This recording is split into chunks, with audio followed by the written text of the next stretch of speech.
Vous êtes-vous déjà demandé pourquoi Dieu a ordonné au prophète Osée d'épouser une prostituée? Cette décision peut sembler choquante, mais elle a une profonde signification spirituelle. Cette décision peut sembler choquante, mais elle a une profonde signification spirituelle. Qu'est-ce que Dieu voulait enseigner à travers ce commandement difficile et controversé? Restez avec nous et découvrez le message caché derrière cette histoire choquante.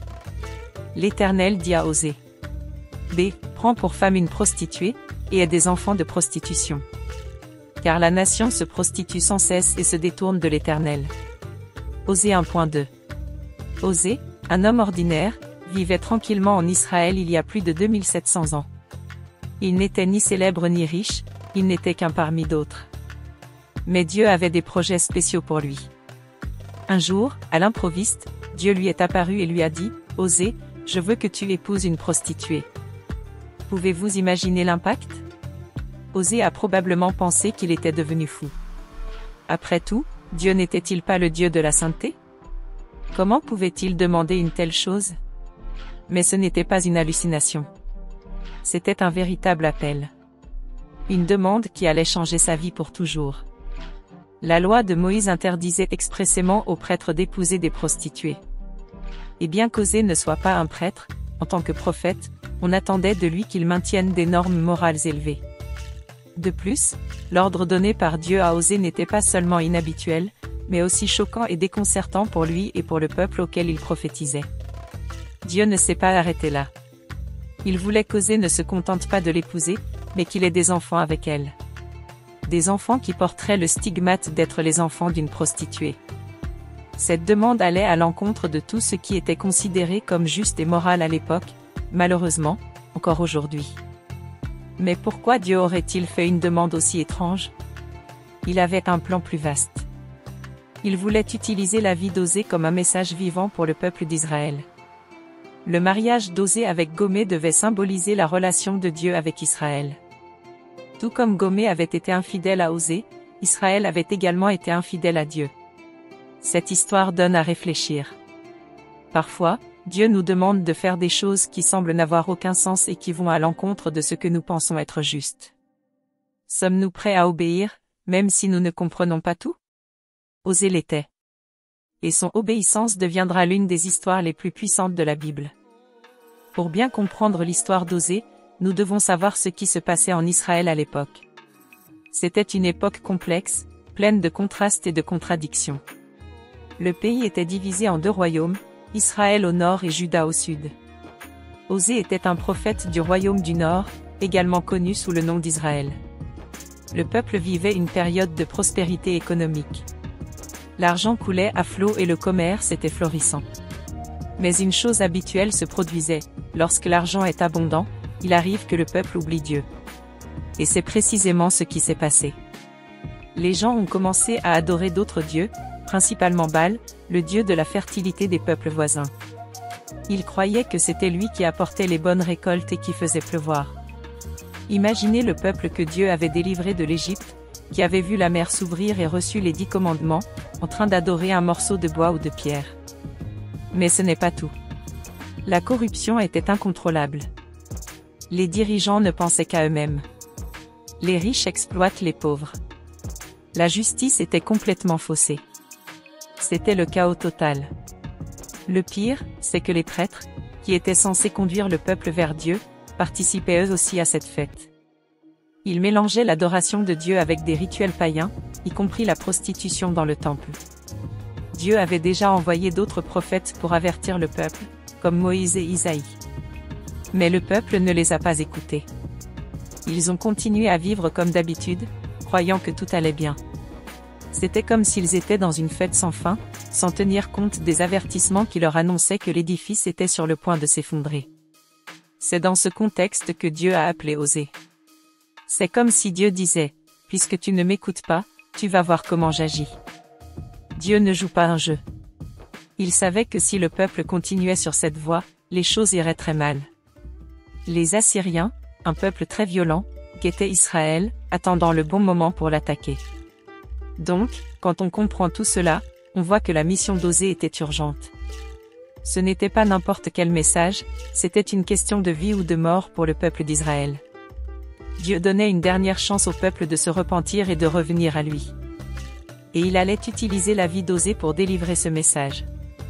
Avant de poursuivre, j'aimerais vous demander combien de fois vous avez rejeté le Christ et il a continué à vous montrer son amour. Laissez un « j'aime » et un commentaire ci-dessous sur la façon dont le Christ vous a sauvé. Revenons maintenant au sujet de la vidéo. Parlons maintenant un peu de Gomé, la femme que Dieu a ordonné à Osée d'épouser. La Bible ne donne pas beaucoup de détails sur elle, mais nous pouvons nous faire une idée de sa vie. Gomé était une prostituée. À l'époque, comme aujourd'hui, il n'était pas facile de choisir de se prostituer. Elle a probablement eu une vie difficile, pleine de rejet et de mépris. Imaginez cela dans une société où les femmes étaient déjà considérées comme inférieures, une prostituée était considérée comme la plus basse des basses besognes. Personne ne la respectait, elle n'avait aucune valeur. Nous ne savons pas comment Gomé est arrivée à cette vie. Peut-être était-ce à cause de la pauvreté, peut-être était-ce à cause d'abus, ou peut-être avait-elle été vendue quand elle était enfant. Le fait est qu'elle était dans cette situation lorsqu'Osée l'a trouvée. Peut-être avait-elle perdu tout espoir d'une vie différente. Peut-être pensait-elle qu'elle était condamnée à vivre ainsi pour toujours. Le nom Gomé signifie « conclusion » ou « fin ». Certains spécialistes pensent que cela pourrait signifier qu'elle incarnait l'infidélité, l'exemple ultime de ce qu'Israël était devenu aux yeux de Dieu. Si vous aimez mon histoire, cliquez sur « j'aime » maintenant et aidez ce message à atteindre plus de gens, créons ensemble une chaîne de connaissances. C'était comme si Dieu disait, « Regarde, Israël, c'est ainsi que je te vois, comme une prostituée qui a échangé mon amour contre l'amour d'autres dieux. » Mais le plus étonnant, c'est que Dieu l'a choisie. Il ne lui a pas ordonné d'épouser une jeune fille convenable, issue d'une bonne famille. Il a choisi quelqu'un que tout le monde rejetait. Cela en dit long sur le caractère de Dieu, n'est-ce pas? Il ne nous regarde pas comme les autres. Là où la société voyait une femme perdue, Dieu voyait quelqu'un qui pouvait être sauvé et transformé. Gomé a probablement été surprise lorsqu'Osée lui a proposé le mariage. Il a peut-être pensé que c'était une plaisanterie cruelle ou qu'il y voyait une occasion de changer de vie. Quoi qu'il en soit, ce fut pour elle le début d'un voyage de transformation. L'histoire de Gomé nous rappelle avec force que Dieu peut nous tendre la main et changer notre histoire, indépendamment de ce que nous avons fait ou de l'endroit où nous nous trouvons. Il l'a fait avec Gomé et il peut le faire avec chacun d'entre nous. Peu importe à quel point nous nous sentons perdus, Dieu a toujours un plan de sauvetage pour nous. Le mariage d'Osée et de Gomé a dû faire couler beaucoup d'encre pendant un certain temps. Imaginez les commérages lorsque les gens ont appris que le prophète Osée allait épouser Gomé, la prostituée. Cela a dû être un grand scandale. Les gens ont dû dire, « Vous voyez ça? Le prophète est devenu fou, il va épouser cette femme. » Certains ont pensé qu'Osée avait perdu la tête. D'autres pensaient peut-être qu'il était ensorcelé. Très peu, ont dû comprendre que c'était l'ordre de Dieu. Mais Osée a obéi à Dieu en dépit de tout ce que les gens disaient. Il est allé demander à Gomé de l'épouser et l'a épousée. La Bible ne donne pas de détails sur la cérémonie, mais nous pouvons imaginer que la fête n'a pas dû être très animée. Il s'agissait probablement de quelque chose de simple, même en secret. Après tout, qui voudrait participer à un tel mariage? Pour Gomé, cela a dû être un énorme changement. Soudain, il quittait la rue pour aller vivre dans la maison d'un prophète. Imaginez le choc culturel. Après avoir été traitée comme un objet, elle est devenue une épouse. De marginale, elle est devenue membre de la communauté religieuse. La transition n'a pas dû être facile. Cela n'a pas dû être facile non plus pour Osée. Il a dû faire face aux regards désapprobateurs, aux remarques désobligeantes et au rejet de la communauté.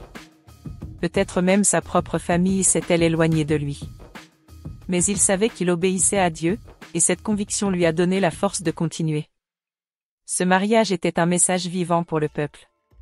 C'était Dieu qui disait, « Regarde, c'est ainsi que je t'aime. Même si je suis trahi, je reste fidèle. » C'était un rappel constant de l'amour inconditionnel de Dieu. Un amour inconditionnel, inébranlable, prêt à donner une nouvelle chance encore et encore. Et c'est là que le parallèle est établi avec la relation de Dieu avec Israël. Tout comme Osée a dû aimer Gomé malgré son infidélité, Dieu a continué à aimer Israël malgré l'infidélité du peuple. C'était un amour qui allait au-delà de la logique et de ce que l'on pouvait attendre. Après le mariage est venue la phase suivante du plan de Dieu. Les enfants. Osée et Gomé ont eu 3 fils. Mais regardez comme c'est intéressant. Dieu a donné à chacun d'eux un nom spécial. Ils étaient des messages pour le peuple d'Israël. Le premier fils était un garçon. Dieu dit à Osée de l'appeler Jezraël. Ce nom signifie « Dieu sème » ou « Dieu disperse ». C'était un avertissement que Dieu allait les disperser parmi les nations pour les punir de leur désobéissance. C'était comme si Dieu disait « Regardez, si vous continuez ainsi, vous finirez dispersés, loin de la terre que je vous ai donnée. » Puis vint une fille. Elle s'appelait Loruhama, ce qui signifie « sans amour » ou « sans compassion ».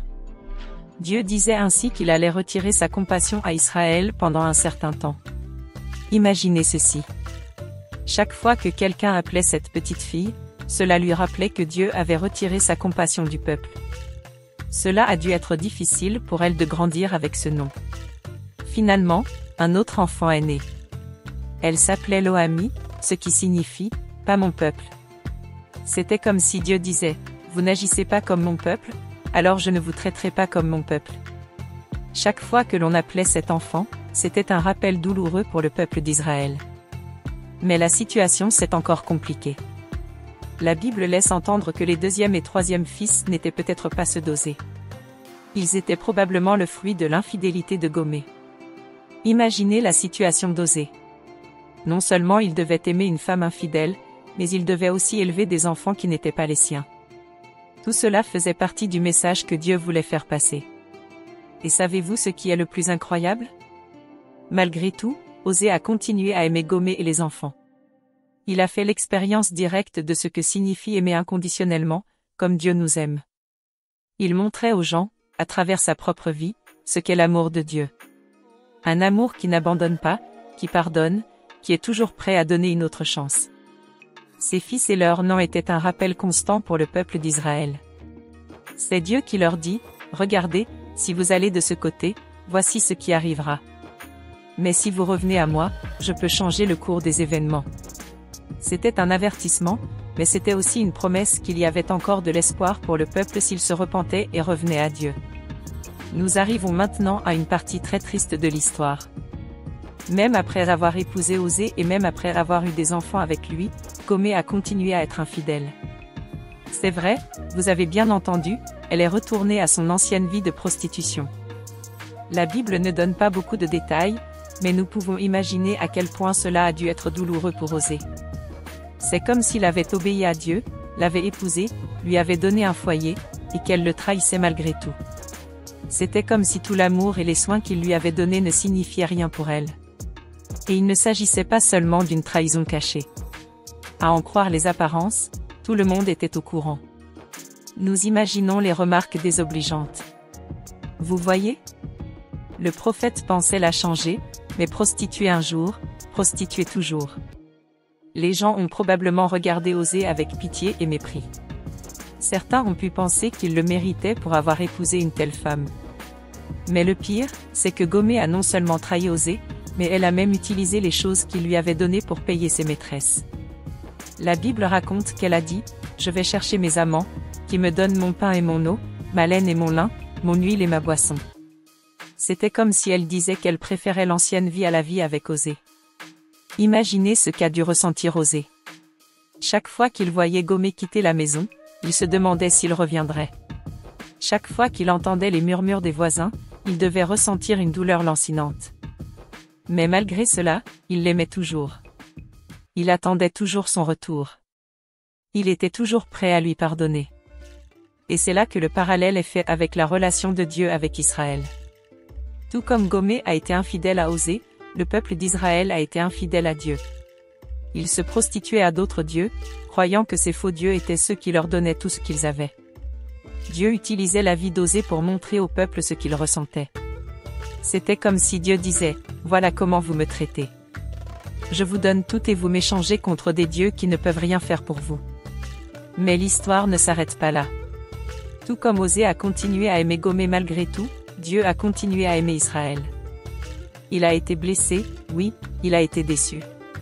Mais son amour n'était pas terminé. L'histoire prend une tournure incroyable lorsque Dieu dit à Osée d'aller sauver Gomé. Il semble qu'elle soit tombée dans son ancienne vie si profondément qu'elle a été vendue comme esclave. Dieu dit à Osée, « Va, montre encore ton amour à ta femme, bien qu'elle soit aimée d'un autre et qu'elle soit adultère. » Imaginez la scène, Osée se rend au marché aux esclaves à la recherche de sa femme infidèle. Lorsqu'il la retrouve, elle est probablement sale, maltraitée et honteuse. Et que fait Osée? Il la rachète. Il paie le prix pour la récupérer. La Bible dit qu'Osée a payé 15 pièces d'argent, un homère et demi d'orge. Ce n'était pas un prix élevé pour une esclave, ce qui montre à quel point Gomé était tombé bas. Mais pour Osée, le prix n'a pas d'importance. Il était prêt à payer tout ce qu'il fallait pour récupérer sa femme. Et lorsqu'il l'a sauvée, il lui a dit, « Tu resteras avec moi pendant de nombreux jours, tu ne te prostitueras pas et tu ne te donneras à aucun homme, et je vivrai avec toi. » C'était une nouvelle opportunité, un nouveau départ. Osée était prêt à reconstruire la relation et à donner à Gomé une nouvelle chance d'être fidèle. Cette scène de sauvetage est incroyablement puissante. C'est une image vivante de ce que Dieu fait pour nous. Tout comme Osée a sauvé Gomé du marché aux esclaves, Dieu nous sauve de l'esclavage du péché. Peu importe à quel point nous sommes tombés bas. Il est toujours prêt à nous sauver et à nous donner une nouvelle chance. Toute l'histoire d'Osée est un message vivant de Dieu au peuple d'Israël. C'est comme si Dieu disait, « Regardez la vie d'Osée, voilà ce que je ressens pour vous. » À travers le mariage d'Osée avec Gomé, Dieu montrait comment il se sentait trahi par l'idolâtrie d'Israël. L'infidélité de Gomé à l'égard d'Osée était une image de l'infidélité d'Israël à l'égard de Dieu. Les noms des fils étaient un avertissement de ce qui arriverait si le peuple ne se repentait pas. Jezréel, Dieu disperse, était un avertissement que le peuple serait dispersé parmi les nations. Lorushama, mal-aimé, était un avertissement selon lequel Dieu retirerait sa compassion pendant un certain temps. Lo-Ami, pas mon peuple, était un avertissement selon lequel Dieu cesserait de considérer Israël comme son peuple élu s'il ne revenait pas à lui. Cependant, le message n'était pas seulement un message de jugement. L'amour inébranlable d'Osée pour Gomé, même lorsqu'elle lui était infidèle, était une image de l'amour inébranlable de Dieu pour Israël. Et le sauvetage de Gomé était une promesse que, bien qu'Israël se soit éloigné, Dieu était prêt à le secourir et à le ramener. C'était un message d'avertissement, certes, mais aussi d'espoir. Dieu disait, « Écoutez, si vous continuez dans cette voie, ce sera terrible, mais si vous revenez à moi, je suis là, les bras ouverts, prêt à pardonner et à restaurer. » Le message d'Osée a dû avoir un grand impact sur le peuple d'Israël. Imaginez un peu. Ils étaient témoins de cette histoire qui se déroulait sous leurs yeux. Il ne s'agissait pas seulement d'un prophète prononçant de belles paroles ou proférant des menaces. Il s'agissait d'un homme vivant une situation réelle et douloureuse qui reflétait sa relation avec Dieu. Certains ont probablement été choqués, d'autres indignés. Comment Dieu peut-il nous comparer à une prostituée, ont-ils dû penser. Mais d'autres ont peut-être commencé à comprendre. Peut-être ont-ils commencé à voir à quel point leurs actions avaient blessé Dieu. Le message d'Osée était un appel à la repentance.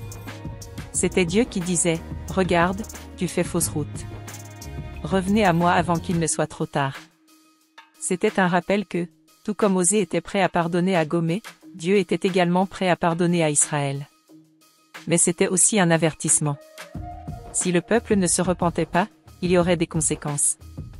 Tout comme Gomé a fini par être vendu comme esclave, Israël risquait d'être emmené en exil et éloigné de la terre promise. Vous vous demandez probablement, d'accord, c'est une histoire intéressante, mais elle s'est déroulée il y a des milliers d'années. Qu'est-ce que cela a à voir avec moi aujourd'hui? En réalité, le message d'Osée est étonnamment pertinent pour nous aujourd'hui. Comme Israël, nous avons tendance à être infidèles à Dieu. Nous n'adorons pas des idoles de bois ou de pierre, mais combien de fois mettons-nous d'autres choses à la place de Dieu dans nos vies? L'argent, le succès, les relations, même nos propres idées et projets, peuvent tous devenir des idoles s'ils prennent la place que Dieu mérite. L'histoire d'Osée et de Gomé nous rappelle que même si nous sommes allés trop loin, Dieu nous aime toujours et veut nous ramener. Tout comme Osée a sauvé Gomé du marché aux esclaves, Dieu est toujours prêt à nous délivrer de l'esclavage dans lequel nous nous engageons. Osée a aimé Gomé d'une manière qui paraissait insensée aux autres. De la même manière, l'amour de Dieu pour nous semble souvent fou aux yeux du monde. Et nous sommes appelés à aimer les autres avec ce même amour fou et inconditionnel. Et aimer comme Dieu aime n'est pas facile, vous savez? C'est un amour qui va au-delà de ce que nous pensons être juste ou mérité. C'est un amour qui pardonne même quand il fait mal, qui donne une seconde chance, même quand cela semble fou. Pensez Osée a aimé Gomé même lorsqu'elle l'a trahi à plusieurs reprises. Il l'a sauvée alors qu'elle avait touché le fond. Ce n'est pas un amour normal, c'est un amour extraordinaire. Et c'est ainsi que Dieu nous aime. Imaginez maintenant que nous commencions à aimer les gens autour de nous de cette façon. Ce collègue de travail qui dit toujours du mal de vous derrière votre dos. Cette personne dans la famille qui cause toujours des problèmes lors des réunions. Qu'en est-il de cette personne qui vous a profondément blessé dans le passé? Aimer comme Dieu aime signifie être prêt à pardonner, même si l'autre personne ne le mérite pas. Cela signifie donner de nouvelles chances, même quand il semble que cela ne servira à rien. Cela signifie voir la valeur des gens, même lorsqu'ils ne voient pas la valeur qu'ils ont en eux-mêmes. Ce n'est pas facile, mais imaginez ce que serait le monde si davantage de personnes aimaient ainsi. Combien de relations pourraient être restaurées? Combien de vies pourraient être transformées? C'est un grand défi, mais cela vaut la peine d'essayer. Une autre chose qui ressort clairement de l'histoire d'Osée est l'incroyable patience de Dieu. Israël a trahi Dieu un nombre incalculable de fois.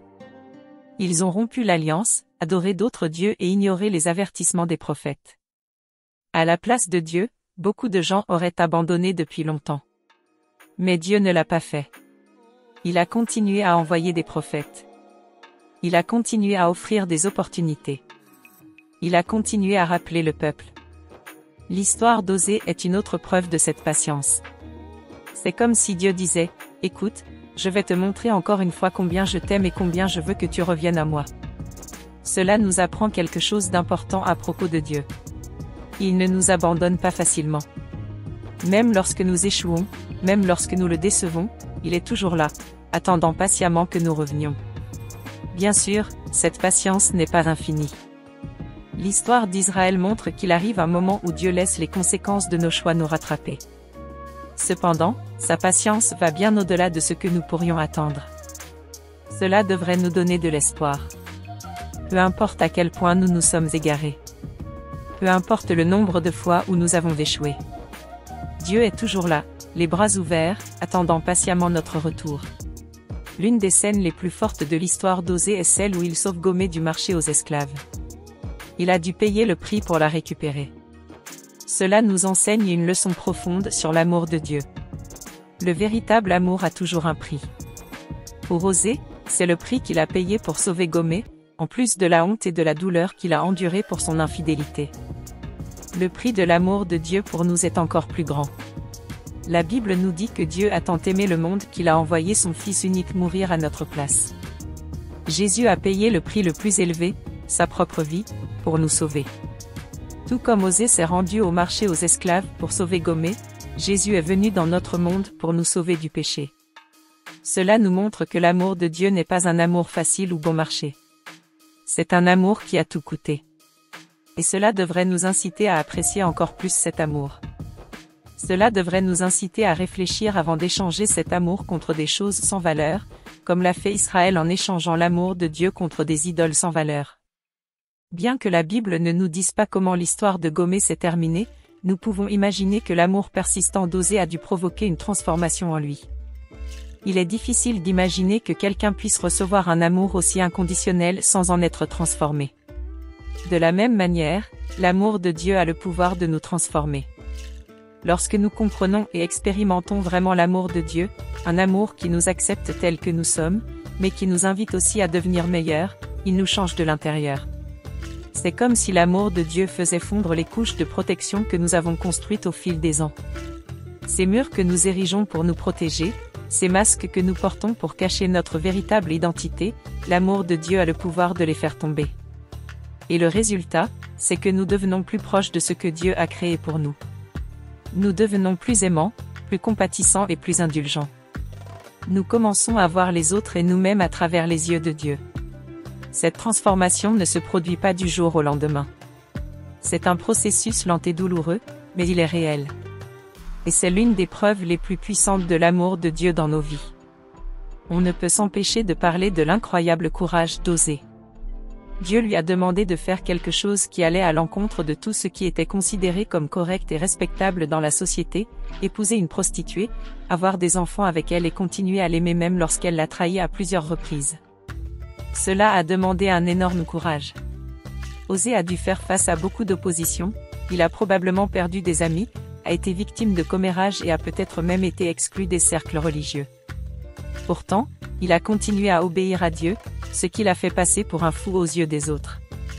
Ce courage nous incite à réfléchir à la fréquence à laquelle nous ne faisons pas ce qu'il faut par peur de ce que les autres vont penser. Combien de fois nous nous contentons de ce qui est socialement acceptable, plutôt que de faire ce que Dieu nous demande. L'histoire d'Osée nous rappelle que suivre Dieu demande parfois du courage, cela peut signifier aller à contre-courant et faire des choses que les autres ne comprennent pas, mais en fin de compte cela en vaut la peine, parce que lorsque nous obéissons à Dieu, même quand c'est difficile, nous devenons partie prenante d'une histoire bien plus grande que nous-mêmes. L'une des choses les plus frappantes dans l'histoire d'Osée est la façon dont la vulnérabilité de Dieu est révélée. Cela peut sembler étrange à première vue, après tout, Dieu n'est-il pas tout-puissant? Comment peut-il être vulnérable? En comparant sa relation avec Israël au mariage d'Osée et de Gomé, Dieu se montre vulnérable et dit que le comportement d'Israël lui fait mal et que leur infidélité le blesse. Cela nous montre un aspect de Dieu que nous oublions parfois. Il n'est pas un être distant et indifférent. Il se soucie profondément de ce qui nous arrive. Nos choix et nos actions ont un impact réel sur lui. Cela rend l'amour de Dieu d'autant plus incroyable. Il choisit de nous aimer, même en sachant que nous pouvons le blesser. Il devient vulnérable pour notre bien. C'est un amour qui va au-delà de ce que nous pouvons comprendre. Et il nous met aussi au défi. Si Dieu se rend vulnérable pour nous, ne devrions-nous pas nous aussi être prêts à être vulnérables dans nos relations? Ne devrions-nous pas être prêts à aimer, même au risque d'être blessés? Une autre chose que nous voyons clairement dans l'histoire d'Osée est l'équilibre entre la justice et la miséricorde de Dieu. D'une part, Dieu indique clairement que les actions d'Israël auront des conséquences. Les noms des fils d'Osée sont des avertissements du jugement à venir si le peuple ne se repent pas. Mais d'un autre côté, Dieu montre aussi sa miséricorde et sa grâce, et indique clairement qu'il y a toujours de la place pour la repentance et la restauration. L'amour de Dieu est inébranlable, et même si nous devons faire face aux conséquences de nos choix, son pardon est toujours disponible. Si vous voulez découvrir d'autres révélations incroyables sur les histoires de la Bible et recevoir d'autres vidéos comme celle-ci, abonnez-vous ci-dessous. À bientôt dans la prochaine vidéo.